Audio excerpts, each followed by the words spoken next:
Bienvenue dans l'essentiel du dessous des cartes. Voici donc le visage du nouveau président de la Roumanie, Nicu Șordan.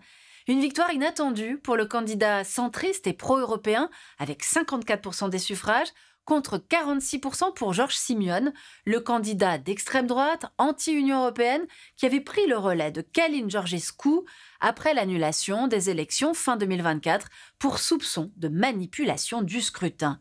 Soulagement particulier dans l'un des pays voisins, l'Ukraine.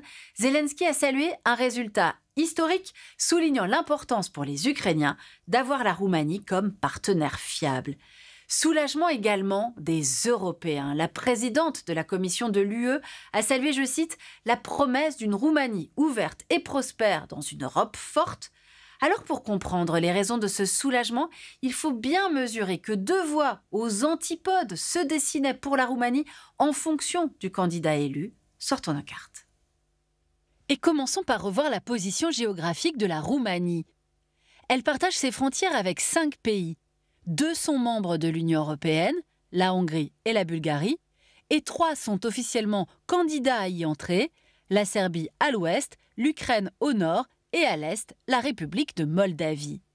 La Roumanie est structurée autour des Carpates, du Danube et de la mer Noire.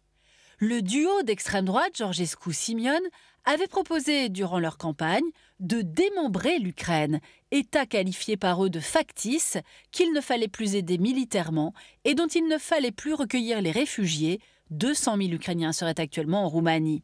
Georgescu et Simion proposaient également de réunir la Roumanie et la Moldavie et de rattacher à la Roumanie la Bucovine du Nord, peuplée majoritairement de Roumains, qui appartient à l'Ukraine. La défaite de George Simion et la victoire de Nicu Șordan nous rappellent aussi que les Roumains demeurent à 70% satisfaits d'être dans l'UE. Voyons pourquoi. La Roumanie est membre de l'OTAN depuis 2004 et de l'Union européenne depuis 2007. L'UE a énormément investi dans le développement de la Roumanie, débloquant entre 2007 et 2024 plus de 95 milliards d'euros. Et puis les salaires des Roumains ont augmenté. 20 fois majoré depuis 2007, le salaire minimum est désormais de 3 300 lei, l'équivalent de 660 €. Sans oublier le financement d'écoles ou encore de routes, 1300 km ont ainsi été construits ou modernisés grâce aux fonds européens. Il n'empêche, ces dernières années, la Roumanie a aussi souffert d'une instabilité politique, gouvernée en alternance par le Parti social-démocrate, héritier du Parti communiste incarné par Ion Iliescu, et depuis 2014 par le libéral de centre-droit Klaus Iohannis.